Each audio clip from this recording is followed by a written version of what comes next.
नमस्कार बंधुरा लेजेंड आर्ट्से सकलके स्वागत जानाई। चलो बंधुरा आमरा खूब सुंदर एक फुलेर डिजाइन देखे निई। प्रथमे आमरा एकटी जायगाय छूंच तुले नेब एबं तीनटी तीनटी करे घर निये एकटी क्रस बानाबो एबं ओई क्रसटिर डान दिकेर कोणे एकटी क्रस बाँ दिकेर कोणे एकटी क्रस बानाबो। तारपरे बाँ दिकेर क्रसटिर डान दिकेर कोणे आमरा एकटी क्रस बानाबो।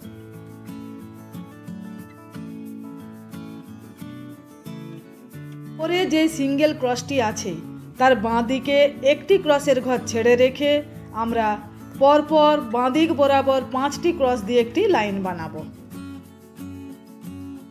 এই যে লাইনটি হলো, এই লাইনটির ডান দিকে উপরের ক্রসটি ছেড়ে রেখে আমরা বাঁ দিক বরাবর আবারও 5টি ক্রস দিয়ে একটি লাইন বানাবো। এইভাবে ডান দিকে একটি করে ক্রস ছেড়ে রেখে আরও দুটো লাইন আমরা 5টা ক্রসের বানিয়ে ফেলবো।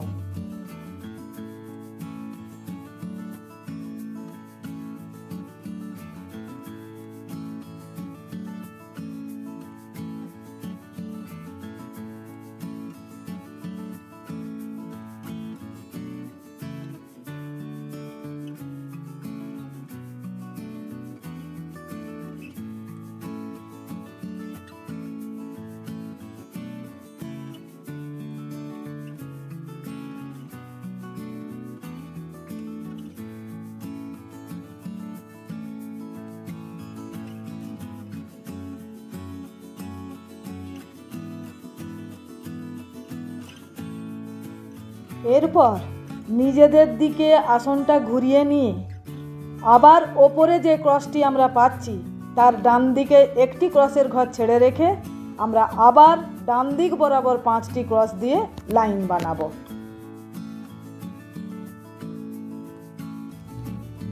বাঁ দিকে যে ক্রসটি হলো এই লাইনের তার ওপরের ঘরটি ছেড়ে রেখে দ্বিতীয় নম্বর ক্রসের ওপরে ছুঁচ তুলব এবং ডান দিক বরাবর আমরা 5টি ক্রস দিয়ে লাইন বানাবো। এই একই পদ্ধতিতে আমরা আরও দুটো লাইন বানিয়ে ফেলব। তোমরা ভালো করে দেখো বন্ধুরা, তাহলে বিষয়টি বুঝতে পারবে।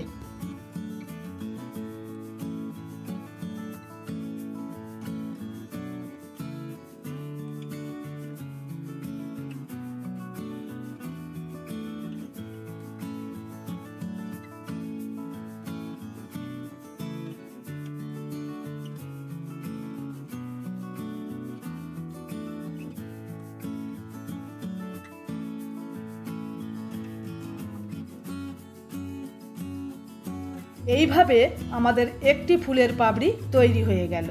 এই একই পদ্ধতিতে আমাদের আরও 3টে ফুলের পাপড়ি বানিয়ে নেব। নিজেদের দিকে আসনটা ঘুরিয়ে নেবেন, তাহলেই হিসাবটি বুঝতে পারা যাবে।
আমাদের 4টে পাপড়ি তৈরি হয়ে যাবার পর এই পাপড়িগুলির ডগের দিকে আমরা একটা করে ডিজাইন তৈরি করব।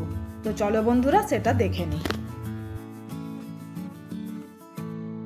ফুলের পাপড়ির বাঁ দিকের যে অংশটি আছে তার সবার উপরের লাইনটির ডান দিক থেকে 2 নম্বর ক্রসের ওপর থেকে একটি ক্রসের ঘর ছেড়ে রেখে আমরা ছুঁচ তুলব এবং বাঁ দিক বরাবর 6টা ক্রস দিয়ে একটি লাইন তৈরি করব। এই 6টি ক্রস দিয়ে যে লাইনটি তৈরি হলো তার প্রথমে যেই ক্রসটি আমরা তৈরি করেছিলাম তার ওপরে ওপরে একটি একটি করে আমরা 5টি ক্রস দিয়ে একটি লাইন বানাবো। প্রথমে যে 6টি ক্রসের লাইনটি বানিয়েছিলাম তার ডান দিক থেকে 2 নম্বর ক্রসটির ওপরে একটি আমরা ক্রস বানাবো।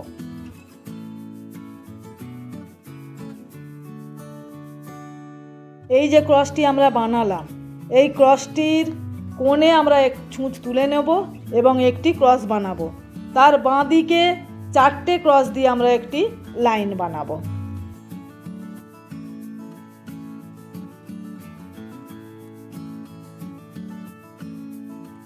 লাইনটির প্রথমে যেই ক্রসটি বানিয়েছি তার ওপরে 4টি ক্রস দিয়ে আমরা একটি লাইন বানাবো।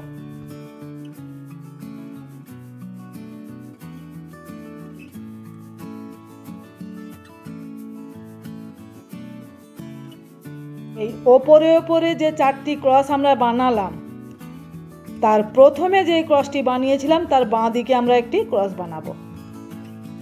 এই যে ক্রসটি হলো, এর কোণে আমরা একটি ক্রস বানাবো এবং ওই ক্রসটির বাঁ দিকে 2টি এবং ওপরে 2টি ক্রস আমরা বানিয়ে ফেলবো। কোণে যেই ক্রসটি হয়েছিল সেই কোণ বরাবর আরও 2টি ক্রস আমরা বানিয়ে ফেলবো। তাহলেই এই অংশটিও আমাদের তৈরি হয়ে গেল। এই ডিজাইনটা আমরা আরও 3টে ফুলের পাপড়ির ডগেতে বানিয়ে ফেলব। এই পাপড়িগুলির নিচের লাইনটার সাথে পাশের পাপড়ির নিচের লাইন পর্যন্ত আমরা একসাথে মিলিয়ে দেবো লম্বা একটি ক্রস দিয়ে লাইন বানিয়ে। তো তোমরা দেখো বন্ধুরা, বিষয়টি বুঝতে পারবে।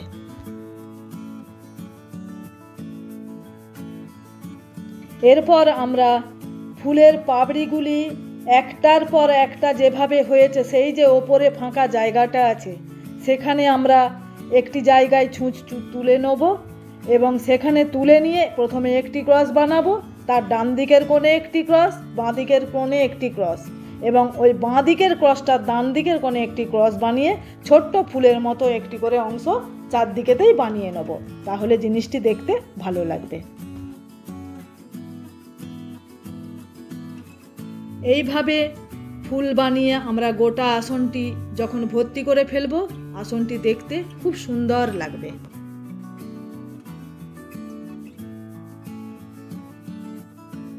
তাহলে বন্ধুরা, আশা করি আমার এই ভিডিওটা আপনাদের সকলের ভালো লেগেছে।